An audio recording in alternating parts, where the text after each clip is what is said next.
ಶ್ರೀ ಗುರುಭ್ಯೋ ನಮಃ ಪರಮಗುರುಭ್ಯೋ ನಮಃ ಶ್ರೀಮದಾನಂದತೀರ್ಥಭಗವತ್ಪಾದಾಚಾರ್ಯ ಗುರುಭ್ಯೋ ನಮಃ ಹರಿ ಓಂ. ನಾರಾಯಣಂ ಸುರಗುರುಂ ಜಗದೇಕನಾಥಂ ಭಕ್ತಪ್ರಿಯಂ ಸಕಲಲೋಕನಮಸ್ಕೃತಂ ಚ ತ್ರೈಗುಣ್ಯವರ್ಜಿತಮಜಂ ವಿಭುಮದ್ಯಮೀಶಂ ವಂದೇ ಭವಘ್ನಂ ಅಮರಾಸುರಸಿದ್ಧವಂದ್ಯಂ.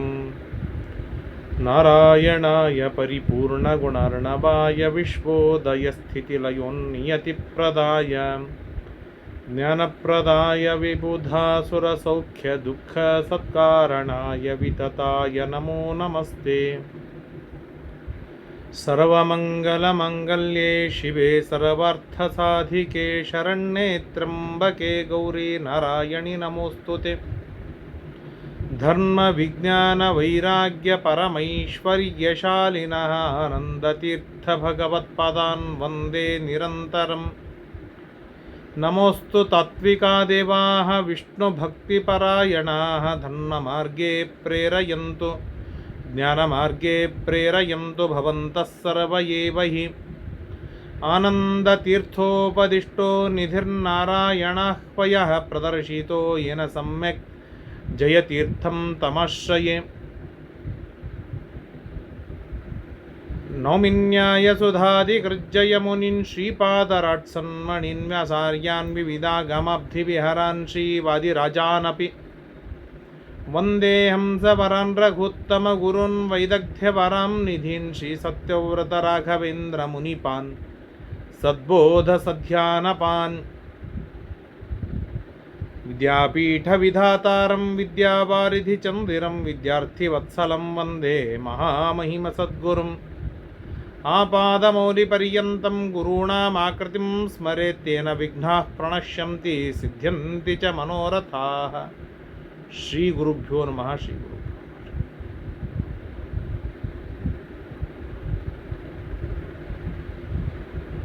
ಶ್ರೀ ಗುರುಭ್ಯೋ ನಮೋ ನಮಃ. ನಾರಾಯಣಂ ನಮಸ್ಕೃತ್ಯ ನರಂಚೈವ ನರೋತ್ತಮಂ ದೇವೀಂ ಸರಸ್ವತೀಂ ವ್ಯಾಸಂ ತತೋ ಜಯಂ ಉದೀರಯೇತ್. ಮಹತ್ವಾದ್ ಭಾರವತ್ವಾಚ್ಚ ಮಹಾಭಾರತಮುಚ್ಯತೆ ನಿರುಕ್ತಮಸ್ಯ ಯೋ ವೇದ ಸರ್ವಪಾಪೈಃ ಪ್ರಮುಚ್ಯತೆ. ಕೃಷ್ಣದ್ವೈಪಾಯನಂ ವ್ಯಾಸಂ ವಿದ್ಧಿ ನಾರಾಯಣಂ ಪ್ರಭುಂ ಕೋಹ್ಯನ್ಯಃ ಪುಂಡರೀಕಾಕ್ಷಾನ್ ಮಹಾಭಾರತಕೃತ್ ಭವೇತ್. ವೇದೆ ರಾಮಾಯಣೆ ಚೈವ ಪುರಾಣೆ ಭಾರತೆ ತಥಾ ಆದಾವಂತೆ ಚ ಮಧ್ಯೆ ಚ ವಿಷ್ಣುಃ ಸರ್ವತ್ರ ಗೀಯತೆ. ನಮೋ ಭಗವತೆ ತಸ್ಮೈ ವ್ಯಾಸಾಯ ಅಮಿತ ತೇಜಸೆ ಯಸ್ಯ ಪ್ರಸಾದಾದ್ ವಕ್ಷ್ಯಾಮಿ ನಾರಾಯಣ ಕಥಾಮಿಮಾಂ. ಸ್ವಸ್ತ್ಯಸ್ತು ಅಶೇಷ ಸನ್ಮಂಗಲಾನಿ ಭವಂತು. ವಿದುರ ನೀತಿಯಲ್ಲಿ ಪ್ರಜಾಗರ ಪರ್ವದಲ್ಲಿ ಸಾಯಂಕಾಲ ರಾತ್ರಿ 8-9 ಗಂಟೆಯಿಂದ ಬೆಳಗಿನ ಜಾವ 3:30-4 ಗಂಟೆಯವರೆಗೆ ವಿಸ್ತೃತವಾಗಿ ವಿದುರ ಧರ್ಮ, ತತ್ವಜ್ಞಾನ, ನೀತಿ ಇವುಗಳನ್ನು ಅನುಸರಿಸಿದರೆ ಏನು ಲಾಭವಿದೆ, ಇವುಗಳನ್ನು ಅನುಸರಣೆ ಮಾಡದಿದ್ದರೆ ಏನು ಹಾನಿ ಇದೆ ಎನ್ನುವುದನ್ನು ಬಹಳ ಸೊಗಸಾಗಿ ವಿಸ್ತೃತವಾಗಿ ತಿಳಿಸಿಕೊಟ್ಟರು. ಇದನ್ನು ಶ್ರೀಮದಾಚಾರ್ಯರು ಸಮಗ್ರವಾದ ವಿದುರ ಪರ್ವ, ವಿದುರ ನೀತಿಯನ್ನು ಒಂದು ಮಾತಿನಲ್ಲಿ ಬಹಳ ಸೊಗಸಾಗಿ ವ್ಯಾಖ್ಯಾನವನ್ನು ಮಾಡ್ತಾರೆ. ಐಹಿಕಸ್ಯ ಸುಖಸ್ಯಾಪಿ ಕಾರಣಂ ತದನಿಂದಿತಂ ಅನ್ಯಥಾ ಸರ್ವಪುತ್ರಾಣಂ ನಾಶಂ ಧರ್ಮಾತಿ ಲಂಘನಂ. ಪಾಂಡವರಿಗೆ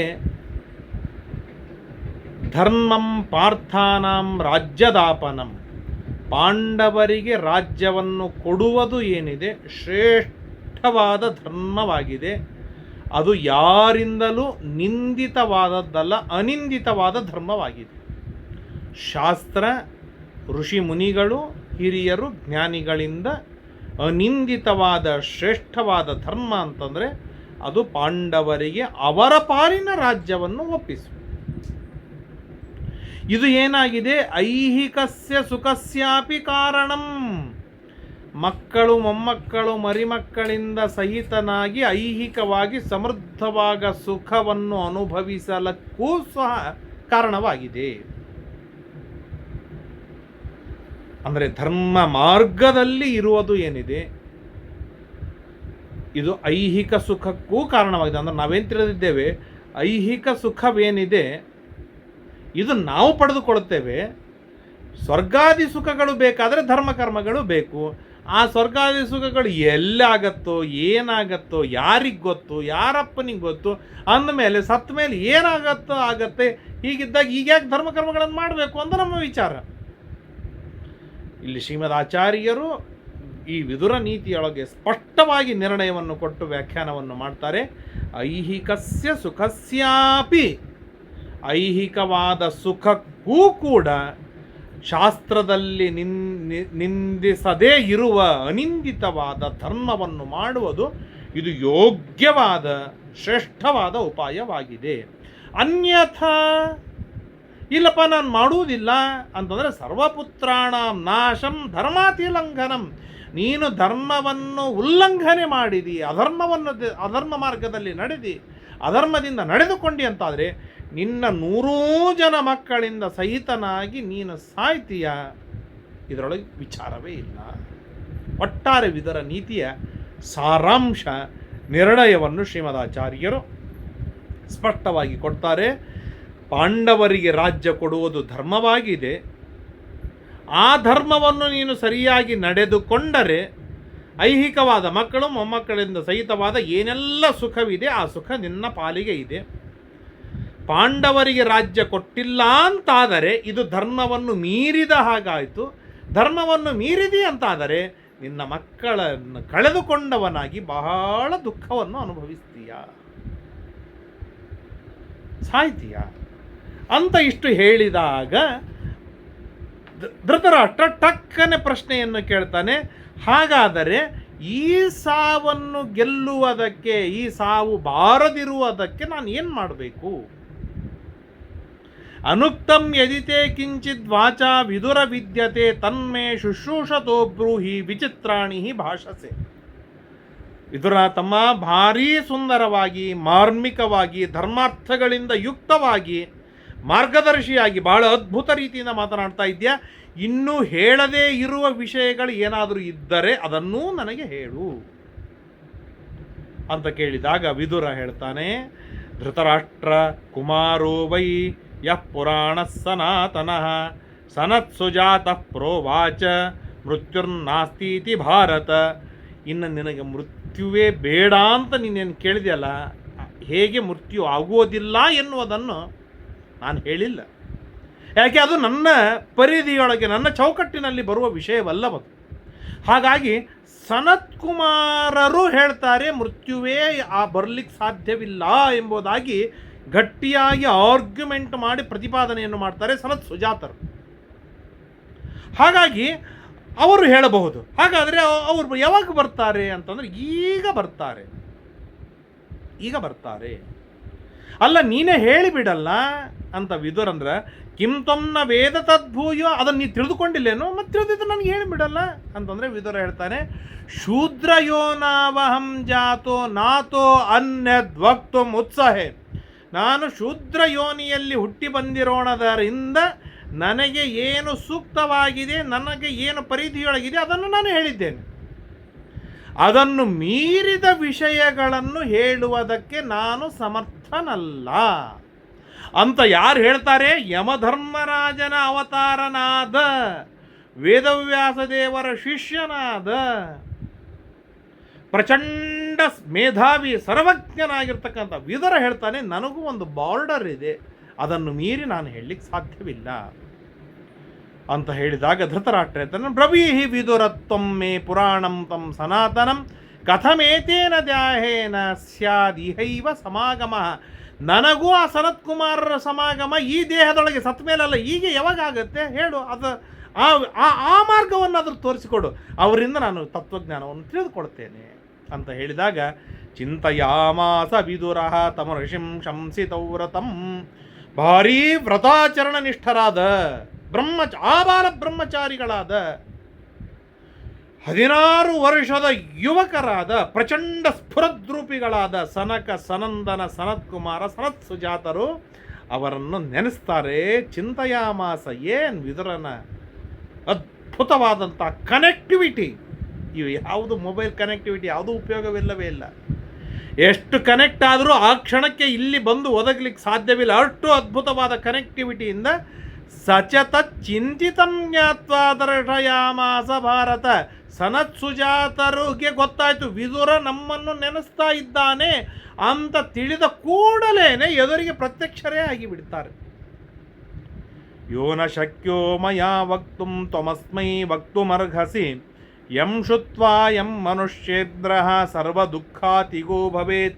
ಬಂದಾಗ ಅವರನ್ನು ಕರೀತಾರೆ, ಕೂಡಿಸ್ತಾರೆ, ಗೋದಾನ ಮಾಡ್ತಾನೆ, ಆಸನ ಅರ್ಘ್ಯಪಾದ್ಯಗಳನ್ನು ಕೊಟ್ಟು ಪೀಠದ ಮೇಲೆ ಕೊಟ್ಟು ಕೂಡಿಸಿ ಹೇಳ್ತಾರೆ. ವಿದುರ ಪ್ರಾರ್ಥನೆಯನ್ನು ಮಾಡ್ಕೊಳ್ತಾನೆ, ಸ್ವಾಮಿ ನಾನಾ ಥರದ ತತ್ವಗಳನ್ನು ಉಪದೇಶ ಮಾಡ್ತಾ ಇದ್ದೇನೆ, ನನ್ನಿಂದ ಹೇಳಲಿಕ್ಕೆ ಯಾವುದು ಸಾಧ್ಯವಿಲ್ಲ ಅದನ್ನು ಈಗ ನೀವು ಹೇಳಬೇಕು. ನಾನು ಏನು ಹೇಳ್ಬೋದಾಗಿದೆ ಎಲ್ಲವನ್ನು ನಾನು ಹೇಳಿದ್ದೇನೆ. ನಾನು ಹೇಳಲಿಕ್ಕೆ ಸಾಧ್ಯವಾಗದೇ ಇರುವ ವಿಷಯಗಳೇನಿವೆ ಅದನ್ನು ದಯಮಾಡಿ ನೀವು ತಿಳಿಸಬೇಕು. ಯಾವ ವಿಷಯಗಳನ್ನು ನೀವು ತಿಳಿಸೋಣದರಿಂದ ನಮ್ಮಣ್ಣ ಧೃತರಾಷ್ಟ್ರ ಸರ್ವ ದುಃಖಗಳನ್ನು ಗೆದ್ದವನಾಗಿ ತಾನು ಸುಖವಾಗಿ ಬಾಳುವಂತಾಗಬೇಕು ಅಂತ ಹೇಳಿದಾಗ ಆಯಿತು ಅಂತೇಳಿ ಕೂಡ್ತಾರೆ. ಆಗ ಧೃತರಾಷ್ಟ್ರ ಪ್ರಶ್ನೆಯನ್ನು ಮಾಡ್ತಾನೆ. ಸನತ್ಸುಜಾತ ಯದಿಮಂ ಶೃಣೋಮಿ ನ ಮೃತ್ಯುರಸ್ತೀತಿ ತವೋಪದೇಶಂ ದೇವಾಸುರ ಹ್ಯಚರನ್ ಬ್ರಹ್ಮಚರ್ಯಂ ಅಮೃತ್ಯವೇ ತತ್ ಕರತನ್ನು ಸತ್ಯಂ. ಸ್ವಾಮಿ ಸನತ್ಸುಜಾತರೇ, ನಿಮಗೆ ಅನಂತ ಪ್ರಣಾಮಗಳು. ನನಗೆ ಕಿವಿಗೆ ಕೇಳಿ ಬಂದಿದೆ ಮೃತ್ಯುವೇ ಇಲ್ಲ, ಮರಣವಾಗುವುದಿಲ್ಲ. ಯಾಕೆ ಅವನಿಗೆ ಈ ಪ್ರಶ್ನೆ, ಇದೇ ಪ್ರಶ್ನೆಯನ್ನೇ ಯಾಕೆ ಕೇಳ್ತಾ ಇದ್ದಾನೆ ಧೃತರಾಷ್ಟ್ರ ಅಂದರೆ ವಿದುರನ ಇಷ್ಟೊತ್ತಿನ ಮಾತುಗಳಿಂದ ಧೃತರಾಷ್ಟ್ರನಿಗೆ ಒಂದು ಗಟ್ಟಿಯಾಗಿತ್ತು. ನಾನು ದುರ್ಯೋಧನ ಮೇಲಿನ ಪ್ರೀತಿಯಿಂದ ರಾಜ್ಯ ಕೊಡುವುದಿಲ್ಲ ಪಾಂಡವರಿಗೆ ರಾಜ್ಯ ಕೊಡುವುದಿಲ್ಲ ಅಂದಮೇಲೆ ಅದು ಅಧರ್ಮವಾಗತ್ತೆ ಅಂದಮೇಲೆ ನನ್ನ ಮಕ್ಕಳು ಸಾಯ್ತಾರೆ. ಹಾಗಾದರೆ ನನ್ನ ಮಕ್ಕಳು ಸಾಯಬಾರ್ದು, ನನಗೂ ದುಃಖವಾಗಬಾರ್ದು. ಹಾಗಾದರೆ ಈ ಮೃತ್ಯು ಅಂತ ನನ್ನ ಪಾಲಿಗಂತೂ ಬರುತ್ತೆ. ಹಾಗಾದರೆ ಈ ಮೃತ್ಯುವಿನ ಪರಿಹಾರ ಹೇಗೆ ಅಂತ ನೀವು ಉಪದೇಶ ಮಾಡ್ತೀರಾ ಅಂತೆ. ನನಗೂ ಸ್ವಲ್ಪ ಉಪದೇಶವನ್ನು ಮಾಡಿ. ನಿಮ್ಮ ಉಪದೇಶವನ್ನು ಕೇಳೇನೆ ದೇವತೆಗಳು, ದೈತ್ಯರು, ಅನೇಕರು ಬ್ರಹ್ಮಚರ್ಯವನ್ನು ಪರಿಪಾಲನೆಯನ್ನು ಮಾಡಿ ಮೃತ್ಯುವನ್ನು ಗೆದ್ದಿದ್ದಾರೆ ಎಂಬುದಾಗಿ ನಾವು ತಿಳಿದು ಬರ್ತದೆ. ಅದು ಸತ್ಯವಾ? ಹಾಗಾದರೆ ನನಗೂ ಮಾರ್ಗದರ್ಶನವನ್ನು ಮಾಡಿ ಅಂತ ಪ್ರಾರ್ಥನೆಯನ್ನು ಮಾಡಿದಾಗ ಸನತ್ ಸುಜಾತರು ಹೇಳ್ತಾರೆ, ಅಮೃತ್ಯುಂ ಕರ್ಮಣ ಕೇಚಿತ್ ಮೃತ್ಯುರ್ನಾಸ್ತೀತಿ ಚಾಪರೆ ಶೃಣು ಮೇ ಬ್ರುವತೋ ರಾಜನ್ ತಥೇತನ್ಮಾಂ ವಿಶಂಖಿತಾಃ. ನೋಡು, ಕರ್ಮಗಳನ್ನು ಮಾಡೋಣದರಿಂದ ಮೃತ್ಯು ಇಲ್ಲ ಅಂತ ಕೆಲವರು ಹೇಳ್ತಾರೆ. ನಿರಂತರ ಕರ್ಮಗಳನ್ನು ಮಾಡ್ತಾ ಮಾಡ್ತಾ ಮಾಡ್ತಾ ಹೋಗೋದು ನಿನಗೆ ಮೋಕ್ಷವಾಗಿ ಬಿಡುತ್ತೆ ಅಂತ ಹೇಳಿ ಕರ್ಮಯೋಗಿಗಳು ಏನಿದ್ದಾರೆ ಅವರು ಕರ್ಮದಿಂದಲೇ ಮೋಕ್ಷ ಎಂಬುದಾಗಿ ಹೇಳ್ತಾರೆ.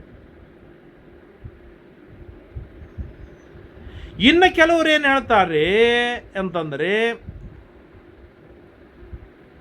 ಶೃಣುಮೇ ಬ್ರುವತೋ ರಾಜನ್, ಆದ್ದರಿಂದಾಗಿ ನಾನು ಹೇಳ್ತೇನೆ ಯಾವುದು ಮೃತ್ಯು ಅಲ್ಲ, ಹೇಗೆ ಮೃತ್ಯುವಿನಿಂದ ಪಾರಾಗಬೇಕು ನಾನು ಹೇಳ್ತೇನೆ. ನನ್ನ ಮಾತಿನ ಮೇಲೆ ಸಂಶಯವನ್ನು ಪಡದೆ ಏಕಾಗ್ರ ಚಿತ್ತನಾಗಿ ಕೇಳುವವನಾಗ. ಕರ್ಮದಿಂದ ಮೃತ್ಯು ಇಲ್ಲವೋ, ಜ್ಞಾನದಿಂದ ಮೃತ್ಯು ಇಲ್ಲವೋ, ಧರ್ಮಾಚರಣೆಯಿಂದ ಮೃತ್ಯು ಇಲ್ಲವೋ, ಒಟ್ಟಾರೆಯಾಗಿ ಮೃತ್ಯು ಹೇಗೆ ಬರುವುದಿಲ್ಲ? ಬದುಕಿದಾಗ ದೀರ್ಘಾಯುಷ್ಮಂತನೂ ಹೇಗಾಗ್ತೀಯ, ಸತ್ತ ಮೇಲೆ ಇನ್ನೆಂದಿಗೂ ಸಾವೇ ಬರುವುದಿಲ್ಲ. ಅಂತಹ ಮಾರ್ಗವನ್ನು ನಾನು ನಿನಗೆ ಉಪದೇಶವನ್ನು ಮಾಡ್ತೇನೆ. ಉಭೇ ಸತ್ತೇ ಕ್ಷತ್ರಿಯಾದ್ಯ ಪ್ರವೃತ್ತೆ ಮೋಹೋ ಮೃತ್ಯು ಸಮ್ಮತೋಯಂ ಕವೀನಾಂ ಪ್ರಮಾದಂ ವೈ ಮೃತ್ಯುಮಹಂ ಬ್ರವೀಮಿ ತಥಾ ಪ್ರಮಾದಾತ್ ಅಮೃತತ್ವಂ ಬ್ರವೀಮಿ. ನೋಡೋ, ಇಲ್ಲಿ ಎರಡು ಇದೆ. ಮೃತ್ಯುವಿಗೆ ಕಾರಣಗಳು ಎರಡುಂಟು. ಅನೇಕ ಜ್ಞಾನಿಗಳು ಹೇಳ್ತಾರೆ ಮೋಹವೇನಿದೆ ಇದು ಮೃತ್ಯುವಿಗೆ ಕಾರಣ. ಮೋಹ ಅಂದರೆ ಆಸೆ.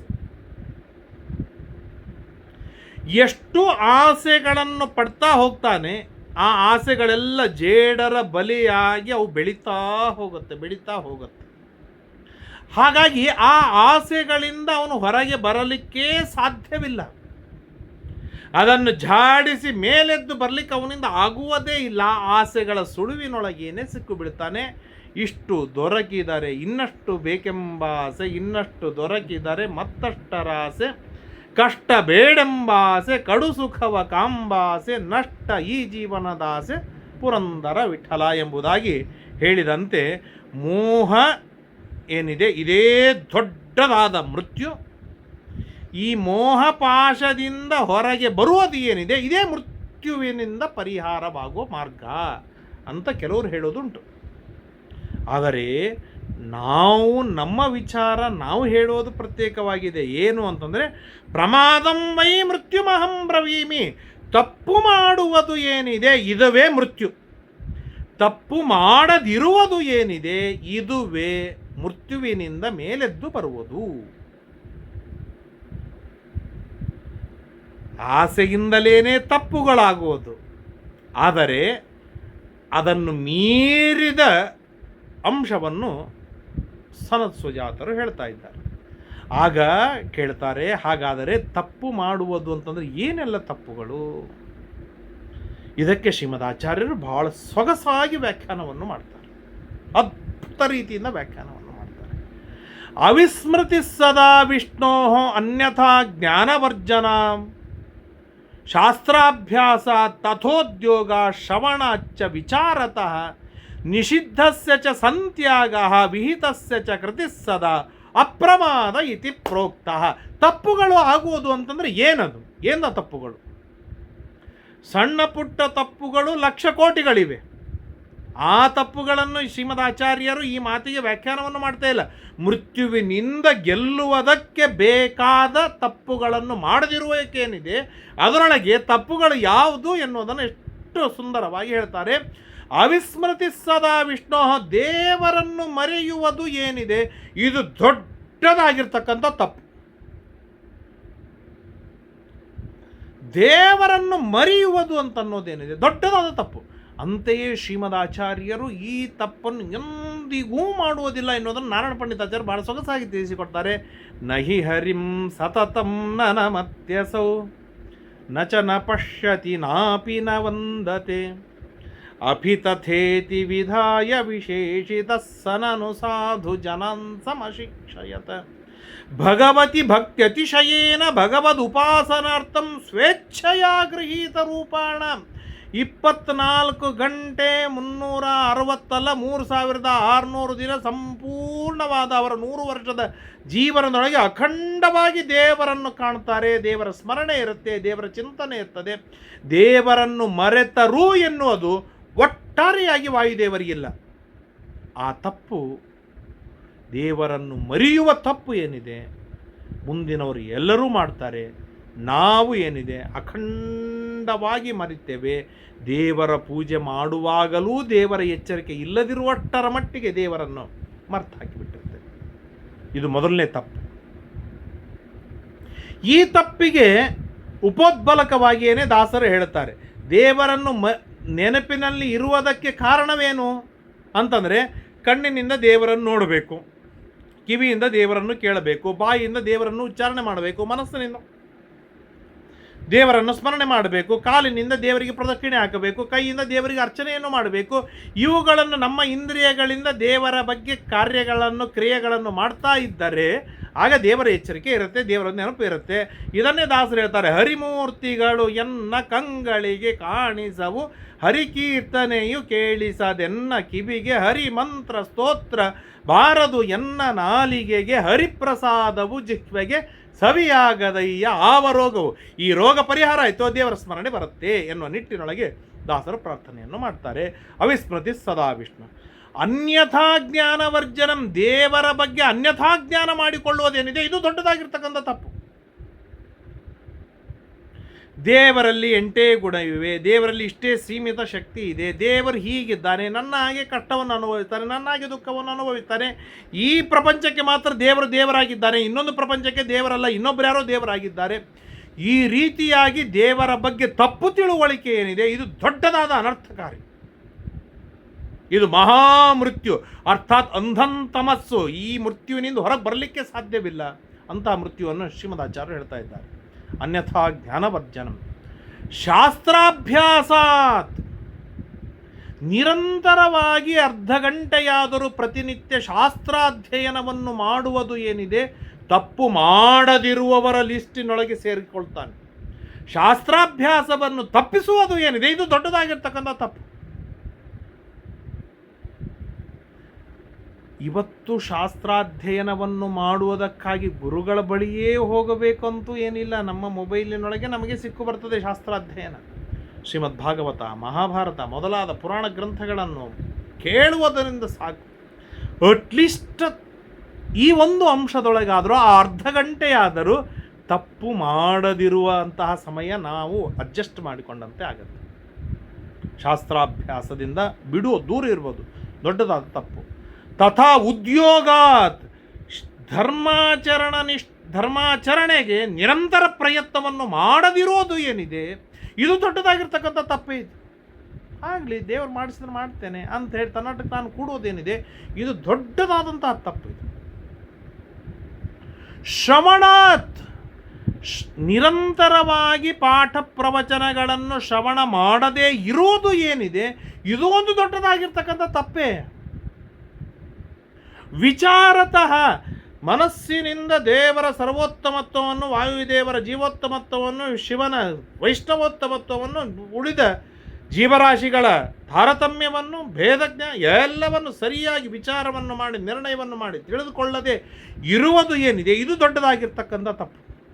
ಅಂದರೆ ಏನೇನಾಯಿತು, ದೇವರನ್ನು ಮರೆಯುವುದು ಒಂದು ತಪ್ಪು, ದೇವರ ಬಗ್ಗೆ ತಪ್ಪು ತಿಳಿದುಕೊಳ್ಳುವುದು ಎರಡನೇ ತಪ್ಪು, ಶಾಸ್ತ್ರಾಭ್ಯಾಸವನ್ನು ಬಿಡುವುದು ಮೂರನೇ ತಪ್ಪು, ಧರ್ಮಾಚರಣೆಗಾಗಿ ಪ್ರಯತ್ನವನ್ನು ಮಾಡದೇ ಇರೋದು ನಾಲ್ಕನೇ ತಪ್ಪು, ಶ್ರವಣ ಮಾಡದೇ ಇರೋದು ಐದನೇದ್ದು, ವಿಚಾರ ಮಾಡಿದ ದೇವರ ಚಿಂತನೆಯನ್ನು ಧ್ಯಾನವನ್ನು ಮಾಡದೇ ಇರುವುದು ಆರನೇದು. ಇದಾದ ಮೇಲೆ ನಿಷಿದ್ಧ ಕರ್ಮಗಳನ್ನು ಮಾಡುವುದು ದೊಡ್ಡದಾದ ತಪ್ಪು. ಶಾಸ್ತ್ರದೊಳಗೆ ನಿಷೇಧ ಮಾಡಿದ, ಶಾಸ್ತ್ರದೊಳಗೆ ಬೇಡ ಅಂತ ಹೇಳಿದ, ಶಾಸ್ತ್ರದಿಂದ ನಿಂದಿತವಾದ ಏನೆಲ್ಲ ಕರ್ಮಗಳನ್ನು ಇವೆ ಆ ಕರ್ಮಗಳನ್ನು ಮಾಡುವುದು ಏನಿದೆ, ಇದು ದೊಡ್ಡದಾದ ತಪ್ಪು. ಇನ್ನು ಎಂಟನೆಯದ್ದು ವಿಹಿತಸ್ಯ ಚ ಕೃತಿ, ವಿಹಿತವಾದ ಕರ್ಮವನ್ನು ಮಾಡದೇ ಇರುವುದು. ನಿಷಿದ್ಧವಾದ ಕರ್ಮವನ್ನು ಮಾಡುವುದು ಬೇರೆ, ವಿಹಿತವಾದ ಕರ್ಮವನ್ನು ಮಾಡದೇ ಇರುವುದು ಬೇರೆ. ಅಂದರೆ ಈಗ ದೃಷ್ಟಾಂತಕ್ಕೆ ತಿಳಿದುಕೊಳ್ಳುವುದಾದರೆ, ಈಗ ವ್ರತವಿದೆ, ವ್ರತದೊಳಗೆ ಇವುಗಳನ್ನು ನಿಷೇಧ ಮಾಡಿದ್ದಾರೆ, ಇವುಗಳನ್ನು ವಿಧಾನ ಮಾಡಿದ್ದಾರೆ. ನಾನು ವ್ರತ ಮಾಡ್ತಾ ಇಲ್ಲ ಅದರ ಅರ್ಥ ನಿಷಿದ್ಧವಾದದ್ದನ್ನು ಮಾಡ್ತಾ ಇದ್ದೇನೆ. ನಿಷಿದ್ಧವಾದದ್ದು ಮಾಡ್ತಾ ಇದ್ದೇನೆ ಅಂತಂದರೆ ವಿಹಿತವಾದದ್ದು ಮಾಡ್ತಾ ಇಲ್ಲ. ಸೊ ಹಾಗಾಗಿ ಊಟ ಎಂಬ ಕ್ರಿಯೆ ಇದು ಒಂದಾಗಿದ್ದರೂ ಕೂಡ ನಿಷಿದ್ಧವಾದದ್ದು ಮಾಡಿದ್ದರ ಪಾಪ ಬೇರೆ, ತಪ್ಪು ಬೇರೆ, ವಿಹಿತವಾದದ್ದು ಮಾಡದೇ ಇರೋಣದ್ರಿಂದ ಬರುವ ತಪ್ಪು ಬೇರೆ, ಅದರಿಂದ ಬರುವ ಪಾಪವೂ ಬೇರೆ. ಹಾಗಾಗಿ ಈ 8 ಪಾಪಗಳನ್ನು ಮಾಡದೇ ಇರುವುದು ಏನಿದೆ, ಇದಕ್ಕೆ ಅಪ್ರಮಾದ ಅಂತ ಕರೀತಾರೆ. ಈ 8 ತಪ್ಪುಗಳನ್ನು ಮಾಡುವುದು ಏನಿದೆ, ಇದು ಪ್ರಮಾದ. ಹಾಗಾಗಿ ಈ ತಪ್ಪುಗಳನ್ನು ನೀನು ಮಾಡಿದಿ ಅಂತಾದರೆ ನಿನಗೆ ಮೃತ್ಯು ನಿಶ್ಚಿತ. ಈ ತಪ್ಪುಗಳನ್ನು ನೀನು ಮಾಡಿಲ್ಲ ಅಂತಾದರೆ ನಿನಗೆ ಇನ್ನೆಂದಿಗೂ ಮೃತ್ಯು, ಈ ಮೃತ್ಯು ಬರುತ್ತೆ ವಿಚಾರವಿಲ್ಲ, ಮುಂದೆ ಇನ್ನೆಂದಿಗೂ ಮೃತ್ಯು ಬರಲಿಕ್ಕೆ ಸಾಧ್ಯವಿಲ್ಲ. ಅವಿಸ್ಮೃತಿ ಸದಾ ವಿಷ್ಣು, ದೇವರನ್ನು ಮರೆಯದೇ ಇರುವುದು, ದೇವರ ಬಗ್ಗೆ ಅನ್ಯಥಾ ತಿಳಿದುಕೊಳ್ಳದೇ ಇರುವುದು, ಶಾಸ್ತ್ರಾಭ್ಯಾಸವನ್ನು ಮಾಡುವುದು, ಪ್ರಯತ್ನ ನಿರಂತರವಾಗಿ ಧರ್ಮಾಚರಣೆಯಲ್ಲಿ ಪ್ರಯತ್ನಪೂರ್ವಕವಾಗಿ ಧರ್ಮಾಚರಣೆಯನ್ನು, ಹಠದಿಂದ ಪ್ರಯತ್ನದಿಂದ ಧರ್ಮಾಚರಣೆಯನ್ನು ಮಾಡುವುದು, ಶ್ರವಣ ಮಾಡುವುದು, ವಿಚಾರಗಳನ್ನು ಮಾಡುವುದು, ನಿಷಿದ್ಧವಾದದ್ದನ್ನು ತ್ಯಾಗ ಮಾಡುವುದು, ವಿಹಿತವಾದದ್ದು ಮಾಡುವುದು, ಇದು ಎಲ್ಲದಕ್ಕೂ ಅಪ್ರಮಾದ, ತಪ್ಪು ಮಾಡದಿರುವುದಕ್ಕೆ ಹೇಳ್ತಾರೆ. ಹಾಗಾದರೆ ಇದರ ವಿರುದ್ಧವಾಗಿ ನಡೆದುಕೊಳ್ಳುವುದು ಏನಿದೆ, ಇದು ತಪ್ಪುಗಳನ್ನು ಮಾಡುವುದೇ. ಈ ತರಹದ ತಪ್ಪುಗಳನ್ನು ನೀನು ಮಾಡ್ತಾ ಹೋದಿ ಅಂತಾದರೆ ನಿನಗೆ ಮೃತ್ಯು ಬರುವುದು ನಿಶ್ಚಿತ. ಪ್ರಮಾದಾದ್ವೈ ಅಸುರಾ ಪರಾಭವನ್ ಅಪ್ರಮಾದಾತ್ ಬ್ರಹ್ಮಭೂತಾಸುರಾಶ್ಚ ನೈವ ಮೃತ್ಯುರ್ವ್ಯಾಘ್ರ ಇವತ್ತಿ ಜಂತೂನ್ ಅಸ್ಯ ಹ್ಯಸ್ಯ ರೂಪಮುಪಲಭ್ಯತೆ ಹಿ. ನೋಡು, ಈ ತರಹದ ತಪ್ಪುಗಳನ್ನು ಮೇಲಿಂದ ದೈತ್ಯರು ಮಾಡ್ತಾರೆ. ಆದ್ದರಿಂದಾಗಿಯೇನೆ ಅವರು ಸೋಲ್ತಾರೆ, ಕೊನೆಗೊಂದು ದಿನ ಸಾಯ್ತಾರೆ. ತಪ್ಪುಗಳನ್ನು ರಿಪೀಟಾಗಿ ಮಾಡುವವನು ಏನಿದ್ದಾನೆ, ಆ ತಪ್ಪುಗಳು ಮಾಡುವವನು ಜಗತ್ತಿನೊಳಗೆ ಸೋಲನ್ನು ಅನುಭವಿಸ್ತಾನೆ, ಜೊತೆಗೆ ಸಾವನ್ನೂ ಅನುಭವಿಸ್ತಾನೆ. ದೇವತೆಗಳು ಈ ತಪ್ಪುಗಳನ್ನು ಎಂದಿಗೂ ಮಾಡುವುದಿಲ್ಲ. ಯಾಕೆ? ಅವರು ಬ್ರಹ್ಮಭೂತರಾಗಿದ್ದಾರೆ, ಬ್ರಹ್ಮನಿಷ್ಠರಾಗಿದ್ದಾರೆ, ದೇವರಲ್ಲೇ ಮನಸ್ಸಿಟ್ಟವರಾಗಿದ್ದಾರೆ. ದೇವರನ್ನು ಮರೆಯುವುದಿಲ್ಲ, ದೇವರ ಬಗ್ಗೆ ಸರಿಯಾದ ಜ್ಞಾನವಿದೆ, ಶಾಸ್ತ್ರಾಭ್ಯಾಸ ನಿರಂತರವಾಗಿ ನಡೀತಾ ಇರುತ್ತೆ. ಚತುರ್ವರ್ಣಾಶ್ರಮೋಕ್ತವಾದ ಧರ್ಮಗಳನ್ನು ಪ್ರತಿಯೊಬ್ಬ ದೇವತೆಗಳು ಪರಿಪಾಲನೆಯನ್ನು ಮಾಡ್ತಾರೆ, ಶ್ರವಣ ಮಾಡ್ತಾರೆ, ವಿಚಾರವನ್ನು ಮಾಡ್ತಾರೆ, ನಿರ್ಣಯವನ್ನು ಮಾಡಿಕೊಳ್ತಾರೆ. ನಿಷಿದ್ಧವಾದದ್ದು ಒಟ್ಟಾರೆ ಮಾಡುವುದಿಲ್ಲ, ವಿಹಿತವಾದದ್ದು ಎಂದಿಗೂ ಬಿಟ್ಟಾರೆ ಅಂತ ಆಗುವುದೇ ಇಲ್ಲ. ಆದ್ದರಿಂದಾಗಿ ಅವರಿಗೆ ಎಂದಿಗೂ ಸೋಲಾಗುವುದಿಲ್ಲ. ಕಾದಾಚಿತ್ಕವಾಗಿ ಸೋಲಾದರೂ ಅವರಿಗೆ ಅಲ್ಟಿಮೇಟ್ ಆಗಿ ಮೃತ್ಯು ಅಂತ ಅನ್ನೋದು ಬರುವುದೇ ಇಲ್ಲ. ಅವರು ಅಮೃತರಾಗಿದ್ದಾರೆ. ಯಾಕೆ? ತಪ್ಪು ಮಾಡಿಲ್ಲ, ಆದ್ದರಿಂದಾಗಿ ಅವರು ಅಮೃತರಾಗಿದ್ದಾರೆ. ದೈತ್ಯರು ತಪ್ಪುಗಳನ್ನೇ ಮಾಡ್ತಾರೆ, ಆದ್ದರಿಂದಾಗಿ ಅವರಿಗೆ ಮೃತ್ಯು ಬಾಧಿಸುತ್ತದೆ. ಆದ್ದರಿಂದಾಗಿ ಧೃತರಾಷ್ಟ್ರ, ಏನು ಈ ತರಹದ ತಪ್ಪುಗಳನ್ನು ನೀನು ಮಾಡ್ತಾ ಇದ್ದೀಯಾ? ಅಲ್ಲ, ಇದ್ರಾಗ ನಾ ಯಾವುದು ತಪ್ಪು ಮಾಡಿಲ್ಲಲ್ಲ, ಆಮೇಲೆ ಭಯ ಯಾಕೆ ನನಗೆ? ಹೆದರಿಕೆ ಯಾಕೆ? ದೇವರ ಸ್ಮರಣೆ ಮಾಡ್ತೇನೆ, ಶಾಸ್ತ್ರಾಭ್ಯಾಸ ಮಾಡ್ತೇನೆ, ಆ ದೇವ್ರ ಬಗ್ಗೆ ತಪ್ಪು ತಿಳಿದುಕೊಂಡಿಲ್ಲ, ನಿಷಿದ್ಧ ಏನಂತಾರೆ ಎಲ್ಲ ನಾನು ಮಾಡ್ಕೋತಾ ಬಂದಿದ್ದೇನೆ ಅಂತಂದರೆ, ಆಗ ಸನತ್ ಕುಮಾರರು, ಸನತ್ ಸುಜಾತರು ಒಂದು ಮಾತನ್ನು ಹೇಳ್ತಾರೆ, ನಿಷಿದ್ಧವಾದದ್ದನ್ನು ಮಾಡ್ತಾ ಇದ್ದೀಯಾ, ವಿಹಿತವಾದದ್ದನ್ನು ಬಿಟ್ಟಿದ್ದೀಯ. ಏನು? ಪಾಂಡವರಿಗೆ ಕೊಡುವುದು, ಪಾಂಡವರ ಪಾಲಿನ ರಾಜ್ಯವನ್ನು ಪಾಂಡವರಿಗೆ ಕೊಡುವುದು, ಇದು ವಿಹಿತವಾಗಿದೆ. ಆ ವಿಹಿತವಾದದ್ದನ್ನು ಬಿಟ್ಟವನಾಗಿದ್ದೀಯ. ಪಾಂಡವರಿಗೆ ರಾಜ್ಯ ಕೊಡದಿರುವುದು ನಿಷಿದ್ಧವಾಗಿದೆ, ಅದನ್ನು ನೀನು ಮಾಡ್ತಾ ಇದ್ದೀಯಾ. ಅಂದರೆ ನಿಷಿದ್ಧವಾದದ್ದನ್ನು ಮಾಡ್ತಾ ಇದ್ದೀಯಾ, ವಿಹಿತವಾದದ್ದನ್ನು ಬಿಟ್ಟಿದ್ದೀಯಾ. ಅಂದಮೇಲೆ ನೀನು ಹೇಗೆ ಮೃತ್ಯುವನ್ನು ಗೆಲ್ಲಲಿಕ್ಕೆ ಸಾಧ್ಯ? ಸಕುಟುಂಬ ಸಪರಿವಾರವಾಗಿ ಮೃತ್ಯುವನ್ನು ಗೆಲ್ತೀನಿ ಅನ್ನೋದು ಹೇಗೆ ಸಾಧ್ಯವಿದೆ? ಆದ್ದರಿಂದಾಗಿ ಈ ತಪ್ಪನ್ನು ನೀನು ಸುಧಾರಿಸಿಕೋ, ಈ ತಪ್ಪಿನಿಂದ ಹೊರಗೆ ಎದ್ದು ಬಾ.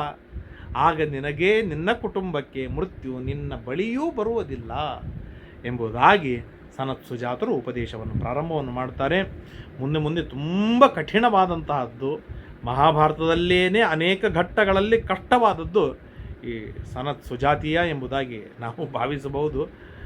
ಎಷ್ಟು ಸಾಧ್ಯವಿದೆ ಅಷ್ಟನ್ನು ಕೇಳುವ ತಿಳಿಯುವ ಪ್ರಯತ್ನವನ್ನು ಮಾಡೋಣ ಎಂಬುದಾಗಿ ತಿಳಿಸ್ತಾ ಇವತ್ತಿನ 4 ಮಾತುಗಳನ್ನು ಮುಕ್ತಾಯ ಮಾಡ್ತೇನೆ. ಹರಯೇ ನಮಃ. ಶ್ರೀಕೃಷ್ಣಾರ್ಪಣಮಸ್ತು.